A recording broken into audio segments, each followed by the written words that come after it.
Yes, et salut poulet, j'espère que tu as la forme. On est parti briefing pour ta semaine. Dans le contenu, pas grand chose qui change.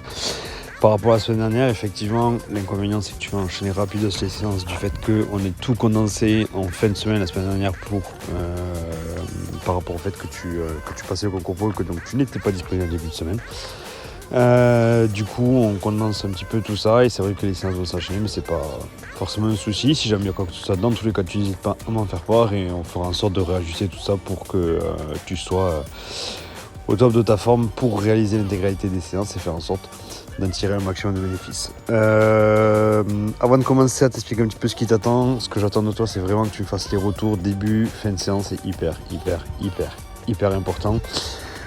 Idem pour la mobilité, fais-moi un check comme quoi tu as bien réalisé ta partie mobilité. Fais ton test mobilité sur l'application si ça n'a pas déjà été fait. C'est une partie qui est hyper importante, même si c'est pas de la mobilité pure et dure, ça restera important, ça te fera évoluer et ça va te permettre de performer. Du coup, pour ta journée de lundi, alors un peu comme la semaine dernière, tu t'agences un petit peu la semaine comme tu le souhaites, mais les blocs restent comme ça. Exemple, journée du lundi, il y a séance de crossfit, endurance fondamentale au crossfit, ça reste comme ça. Ok, peu importe le jour où tu le mets, le bloc que je te prévois dans une journée doit être fait comme il est écrit. Pour la journée de lundi, donc on est sur un mobility, séance crossfit, là, même principe, fais-moi le retour sur ta séance et derrière, endurance fondamentale en zone 2 à l'heure actuelle sur l'application. Je ne t'ai pas encore mis les données à jour parce qu'il me manque les résultats de tes tests. Par la suite, tu les auras, donc tu sauras sur quoi partir, comment le faire. Et donc là, l'idée, c'est que tu le fasses après la séance de crossfit au crossfit avec un bike erg s'ils sont disponibles. Pour mardi, on est sur la partie pull-up. Donc dans le contenu, pas grand chose qui change. C'est des choses que tu as déjà faites. Pour autant, dans la partie coaching tips, tu retrouveras les objectifs et les détails de tout ça.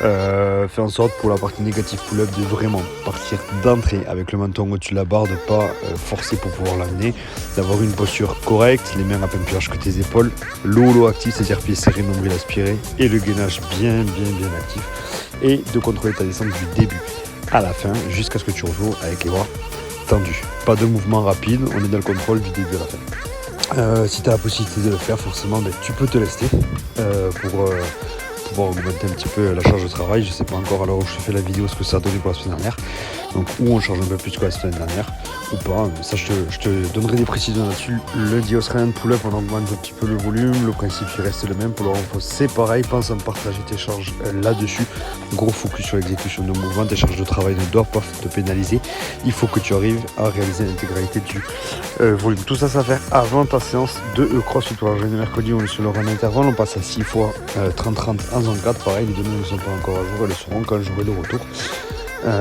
de tes tests. Jeudi bodybuilding, on passe du bench press, toujours pareil, sauf que cette fois-ci tu auras 3 tours à réaliser de 3 répétitions à 80% du 1 RM estimé par rapport à la charge que tu as utilisée la semaine dernière. Donc là encore une fois, à l'heure où je tourne la vidéo, rien n'est calé. J'attends de voir ce que ça donne par rapport à la séance de fin de semaine dernière. Et par rapport à ça, je te le calculerai, je te le mettrai en coaching tips. Tu prends 2 minutes de repos, tu enchaînes avec 10 répétitions cette fois-ci à 60%.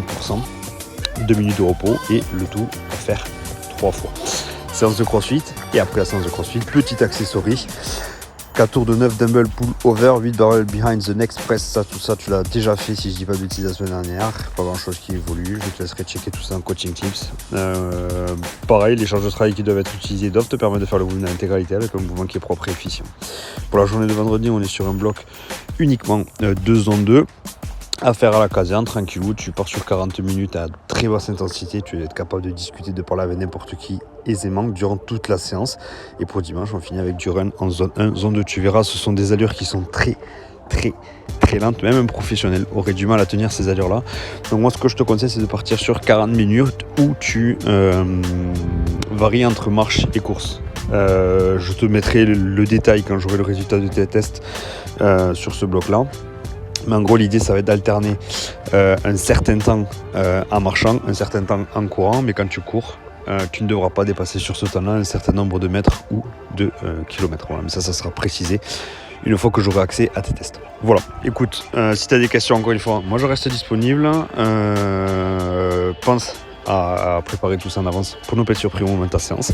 Si tu as des questions, je suis là. Sinon, je te souhaite une bonne semaine et bon courage.